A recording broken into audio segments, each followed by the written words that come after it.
The arrival the US Colossus emerged from hyperspace like a mountain given wings. Admiral Marcus Kane stood on the bridge of humanity's first interstellar diplomatic vessel, watching the viewscreen fill with the sight of Nexus Station, the neutral meeting point chosen by the Zephyrian Confederation. The ancient space station, built from crystalline materials that caught and reflected starlight in beautiful patterns, had served as a diplomatic hub for 17 different species for over 2 millennia. What the Zephyrians hadn't expected was for humanity's idea of a diplomatic vessel to stretch 38 kilometers from bow to stern. High Counselor Vex High felt her triple hearts skip in synchronized terror as the massive human ship settled into position near the station. Her species had evolved from deep-sea creatures on their homeworld, and their instincts for detecting predators had served them well throughout their rise to become one of the galaxy's premier diplomatic powers. Every one of those instincts was now screaming danger. "Navigator King Tao," she whispered. Her voice, barely audible through the translation matrix, confirmed the sensor readings. "That cannot be accurate."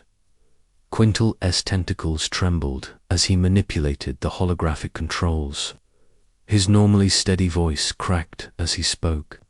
"High Counselor, the human vessel measures 38.7 kilometers in length, 12.3 kilometers in width, and 8.9 kilometers in height. Mass approximately 200 billion metric tons.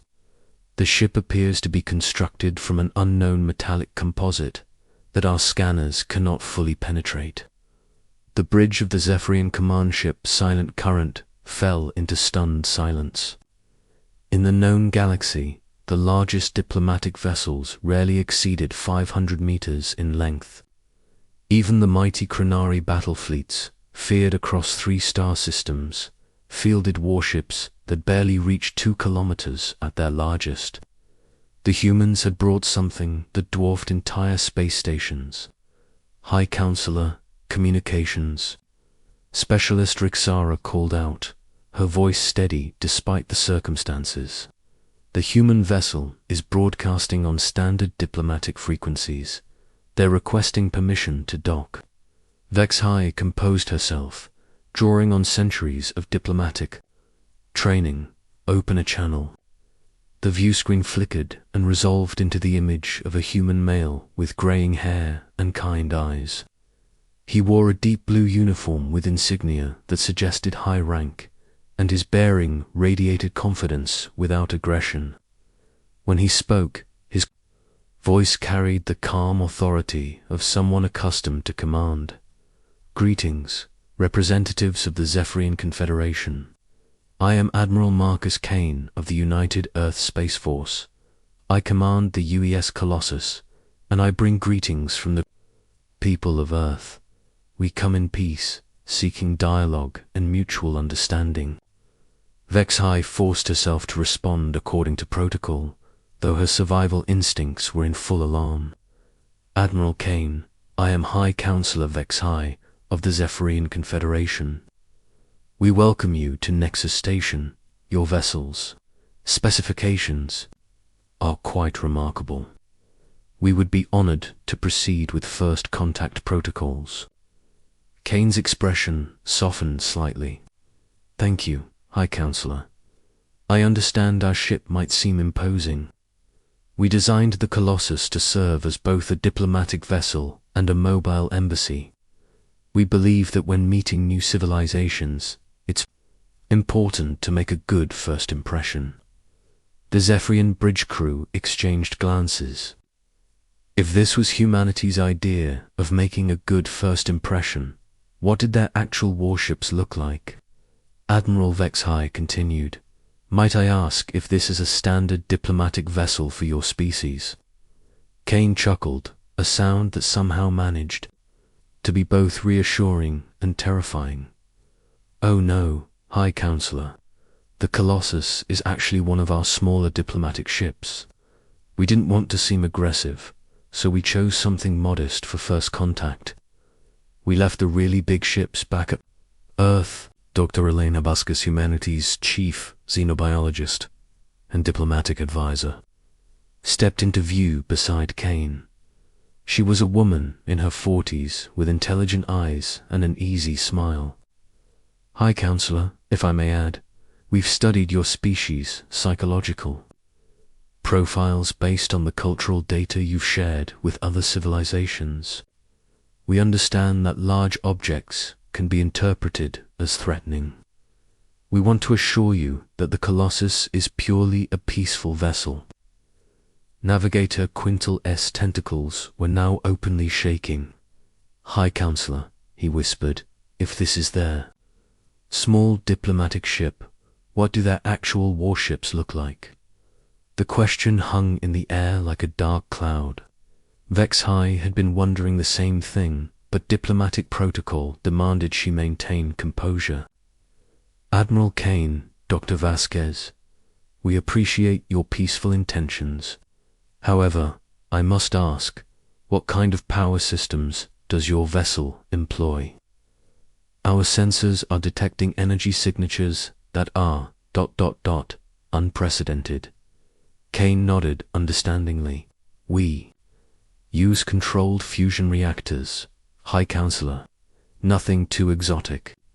Each reactor core is about the size of a small city block, and we run 16 of them in parallel. Our engineers tell me it's relatively straightforward physics, though I confess the technical details are beyond me." The Zephyrian crew sat in stunned silence. Each of the human reactors was larger than their entire ship. The energy output required to power such a massive vessel was beyond their comprehension. Admiral Vex-High managed, "How does your species manufacture vessels of such magnitude?" Dr. Vasquez smiled warmly. "That's actually a fascinating aspect of human culture, High Counselor. We have a saying, go big or go home. Throughout our history, whenever we've encountered a challenge, our tendency has been to build bigger, stronger, more impressive solutions. When we decided to reach for the stars, we didn't just want to travel between them. We wanted to bring a piece of home with us." Kane gestured toward the view screen, where technical displays showed the Colossus in all its massive glory. "The Colossus isn't just a ship, High Counselor. It's a mobile city. We have residential quarters for 10,000 diplomats, scientists, and crew members.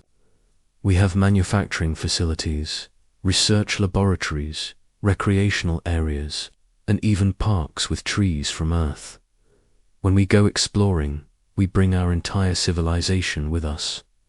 The implications were staggering. If humanity could build mobile cities and casually send them across the galaxy, what was their total industrial capacity? What was their population? How many worlds did they control?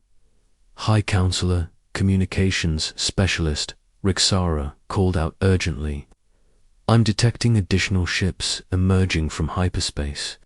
The view screen split to show 3 more vessels materializing near the Colossus. Each was roughly half the size of the main ship, but still massive by galactic standards. Their designs were sleek and purposeful, clearly military in nature despite their diplomatic mission. "Ah," Kane said casually, "those are my escort vessels. The UES Determination, the UES Perseverance, and the UES Innovation. We brought them along just in case we encountered any hostile forces during our journey. Can't be too careful in unexplored space." Vex-High felt her respiratory system struggle to process the information. The humans had brought 4 impossibly large ships too. Their first contact meeting. The escort vessels alone could probably conquer entire star systems. "Admiral," she said carefully, "these escort vessels, are they typical of your military forces?" Kane exchanged a glance with Dr. Vasquez. "High Counselor, these are actually from our exploration fleet, not our military. They're designed for long-range missions and equipped with defensive systems. Our actual military vessels are, well, they're built for different purposes. The bridge of the silent current erupted in whispered conversations as the crew tried to process this information. If these weren't even military vessels, what did humanity's actual navy look like? Dr. Vasquez leaned forward slightly. High Counselor, I can see that our ships are causing some concern. Please understand that humans have always been builders. When we set out to explore the galaxy, we brought our construction philosophy with us. We believe that if something is worth doing, it's worth doing on a grand scale. Navigator Quintal found his voice. Dr. Vasquez, if I may ask, how many ships like these does your species possess? Kane answered with characteristic honesty. The Colossus is one of 12 diplomatic vessels in our deep space exploration fleet. We have 57 ships in our merchant marine, about 300 in our system defense forces, and our main fleet numbers in the thousands. Most of our ships are much smaller than the Colossus, of course. We only use the big ones for special occasions. The numbers were incomprehensible. Humanity possessed thousands of ships, many of them larger than anything the Zephyrians had ever imagined. Yet they spoke of peace and cooperation. High Counselor, came an urgent whisper from Science Officer Talvin. The power signatures from their escort vessels suggest they could each destroy our entire fleet. And they're calling them defensive ships. Vex High closed her eyes and tried to compose herself. She had conducted first contact with dozens of species throughout her long career, but nothing had prepared her for this. Humanity wasn't just another spacefaring civilization. They were something entirely unprecedented. Admiral Kane, she said finally, I believe we need to convene an emergency session of the Void Council. The implications of first contact with humanity are ... significant. Kane nodded gravely. We understand, High Counselor. We've found that most species need some time to process our approach to space travel. We are prepared to answer any questions the Council might have. As the communication channel closed, Vex High turned to her crew. Send immediate word to all member species of the Confederation. Tell them we've encountered something unprecedented. A species that builds cities to sail between the stars and calls them diplomatic vessels. The message that went out that day would change the course of galactic history. Humanity had arrived, and they had done so in the most human way possible, by building something impossibly large and filling it with hope for the future. The revelation, the emergency session of the Void Council, convened within hours of humanity's arrival. Representatives from 17 different species gathered in the great amphitheater aboard Nexus Station, their forms ranging from the crystalline Silthri to the gas form Etherians. The air hummed with translation matrices working overtime as dozens of languages merged into a cacophony of concern and curiosity. Captain Sarah Chen stood beside Admiral Kane on the speaker's platform, her engineering uniform pristine despite the long journey from Earth. She was one of humanity's foremost experts in large-scale construction and had been specifically chosen for this mission to explain humanity's approach to space travel.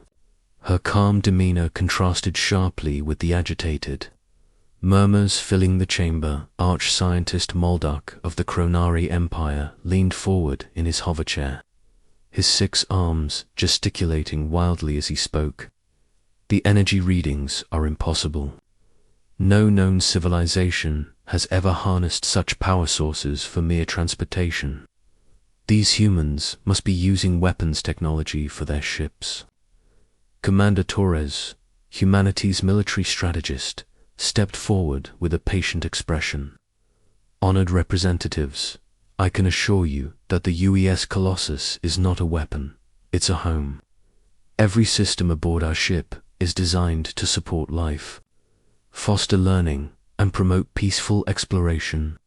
Emissary Krilthan of the Nexari Collective, whose species had been spacefaring for over 3,000 years, raised a translucent appendage. Commander Torres, we've analyzed your vessels.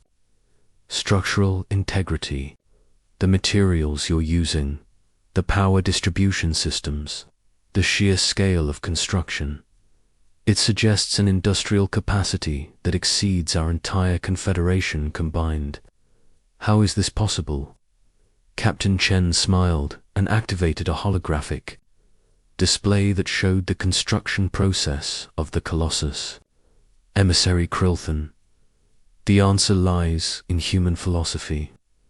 When we decided to reach for the stars, we didn't just want to visit them, we wanted to bring our entire civilization with us. The Colossus took 47 years to build, involved the resources of 12 worlds, and required the combined efforts of over 2 million workers. The hologram showed massive construction bays in Earth's orbit, with thousands of smaller ships ferrying materials and workers. The scale was breathtaking, entire asteroids being processed into hull plating. Fusion reactors, the size of skyscrapers, being assembled in zero gravity, and modular city sections being fitted together like pieces of an enormous puzzle. But why? Asked Representative Zinthara of the Melodic Concordance, her crystalline form chiming with confused harmonics. Why build something so large when smaller vessels could achieve the same purpose? Dr. Vasquez, who had joined the delegation, stepped forward. Representative Zinthara, it's about our fundamental nature as a species. Humans are social creatures who thrive in communities. When we go exploring, we don't just send scientists and diplomats. We send families, artists, teachers, children. The Colossus isn't just a ship. It's a city that happens to travel between stars. The hologram shifted to show the interior of the Colossus. Vast atriums filled with earth plants stretched for kilometers, residential districts with tree-lined streets housed thousands of families, and children could be seen playing in parks that existed in the heart of space.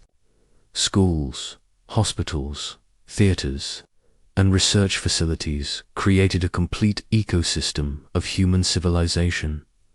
Arch-scientist Moldark's expression shifted from suspicion to wonder. You've created a world that travels between worlds. Exactly, Captain.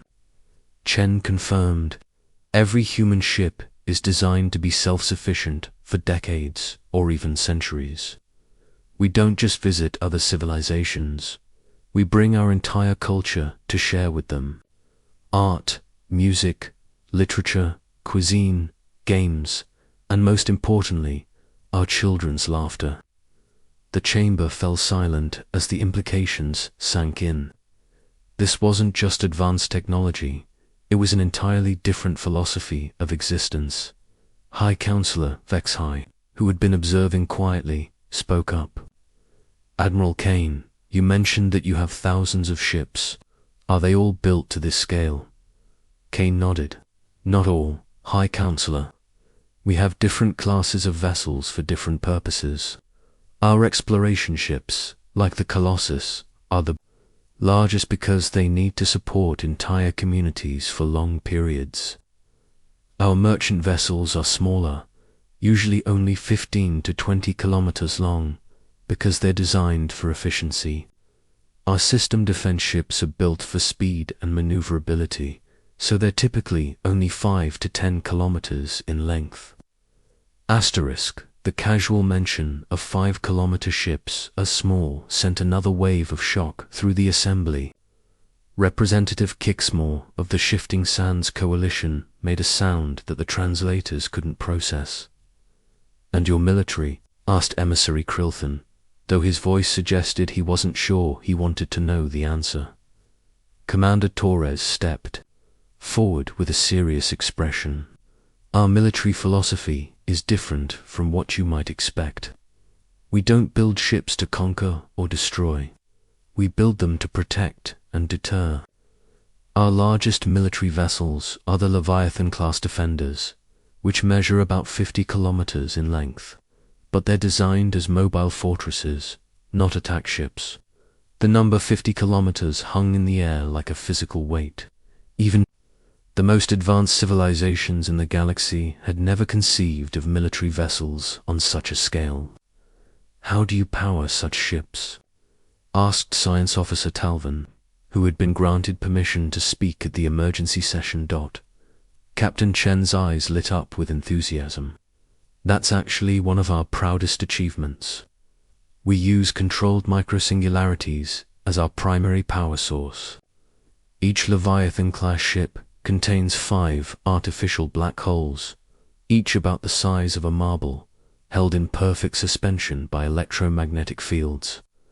The energy output is clean, efficient, and virtually unlimited." The casual mention of weaponized black holes sent several representatives into what could only be described as panic. The Etherian delegate began to phase in and out of visibility, while the Silthri representative's crystalline form started resonating at frequencies that made the entire chamber vibrate. "Please," Dr. Vasquez said quickly, "I understand this is overwhelming, but I want to emphasize that these are not weapons. They're tools for exploration and protection. In the 300 years since we've been using this technology, we've never once turned it against another species. Because you've never met another species before today," pointed out Representative Zinthara, her chimes now distinctly anxious. "That's true," Admiral Kane admitted. "But we've had plenty of conflicts among ourselves throughout our history. We've learned that building bigger weapons doesn't solve problems. Building better communities does. That's why our largest ships are designed to create and sustain life, not destroy it." Arch-scientist Moldark had been studying the technical displays with growing amazement. "Captain Chen, your construction techniques, your materials science, your power generation, it's all centuries ahead of anything we've developed.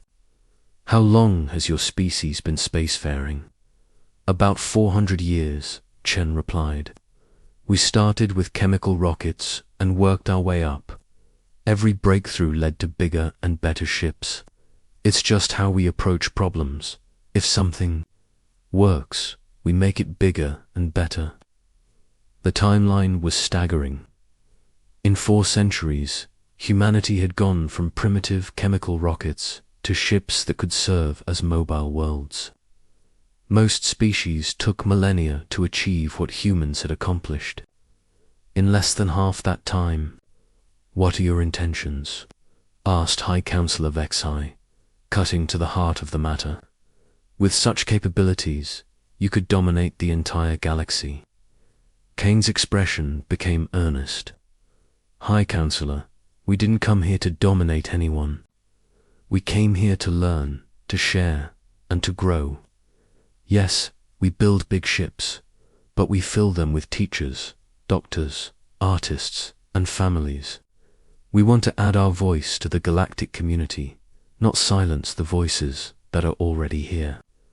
Dr. Vasquez stepped forward. "Every species we've studied has something unique to offer. Your music, your art, your ways of seeing the universe. These are treasures that can't be conquered or stolen. They can only be shared willingly. That's what we're hoping for."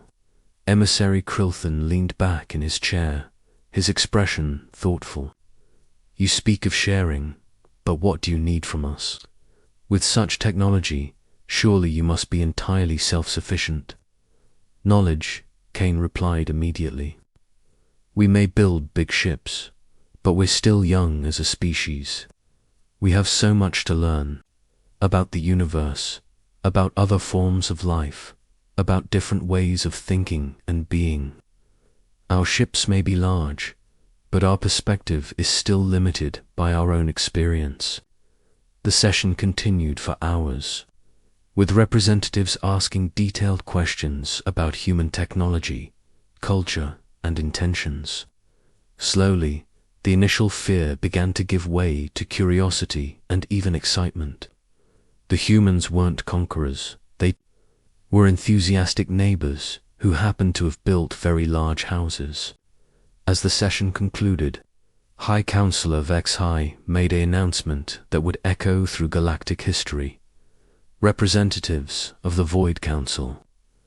After extensive discussion, I propose that we welcome humanity into our confederation, not as subjects or conquerors, but as partners. Their strength could protect us all, and their enthusiasm could inspire us to reach for achievements we never thought possible. The vote was unanimous. As the delegates dispersed, Captain Chen found herself surrounded by scientists eager to learn about human construction techniques. Commander Torres was deep in conversation with military strategists about new approaches to peacekeeping. Dr. Vasquez was sharing stories about Earth's children with representatives who had never seen young beings play among the stars. Admiral Kane stood at the observation deck of Nexus Station, watching the Colossus hang majestically in space. Soon, it would be joined by other human ships, bringing teachers and students, artists and engineers, families and friends to this corner of the galaxy. Humanity had arrived, and they had done so in the most human way possible, by building something impossibly large and filling it with hope for the future. The galaxy would never be the same. Continue. Would you like to continue this story and explore humanity's integration into galactic civilization? Type yes or continue to see what happens next.